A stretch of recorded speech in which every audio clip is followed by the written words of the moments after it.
আসসালামু আলাইকুম ওয়া রাহমাতুল্লাহি ওয়া বারাকাতুহু। আপনারা দেখছিলেন সূর্যপরাগের নতুন নতুন সিরিজগুলো, যেগুলি অনেক অনেক সুন্দর। দেখলে অনেক কিছু জানতেও পারবেন, বুঝতেও পারবেন এবং অনেক ভালো লাগবে, কারণ ভালো লাগার মতো। তারপর দেখছিলেন আমাদের ব্রাহ্মণবাড়িয়া আমার বাড়ির কিছু অংশ। এই গাছটার নাম হলো আপনার বিলম্ব গাছ।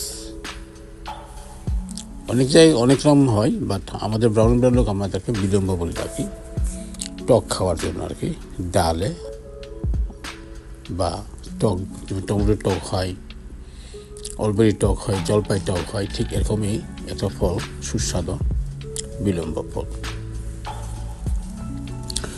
বিলম্বর টক খুবই টেস্টি, অনেকটা আপনার জলপাইয়ের মতো।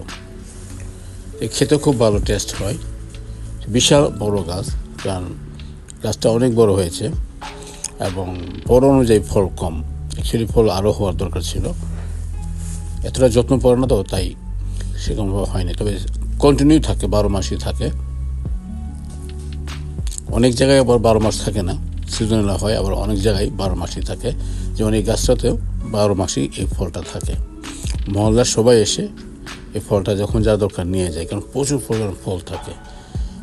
সেজন্য কারো কোনো ইয়ে নেই। যেমন কাঁঠাল গাছের কাঁঠালের জন্য হয়তো মহল্লার সবাইকে দিয়ে খাই, কারণ এত কাঁঠাল তো খাওয়া যায় না।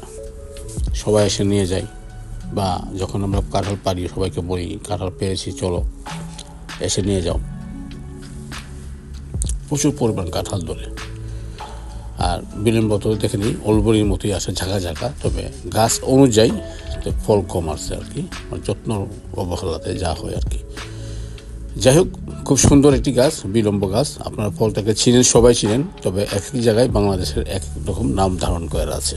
যাই হোক, সবাই ভালো থাকবেন, সুস্থ থাকবেন। আর অনেক অনেক কিছু দেখাবো আমি ইনশাআল্লাহ আমাদের ব্রাহ্মণবাড়িয়ার, আমাদের বাড়ির আশপাশ ও আমার বাড়ির ভিতর অনেক কিছু দেখাবো। সবাই ভালো থাকবেন।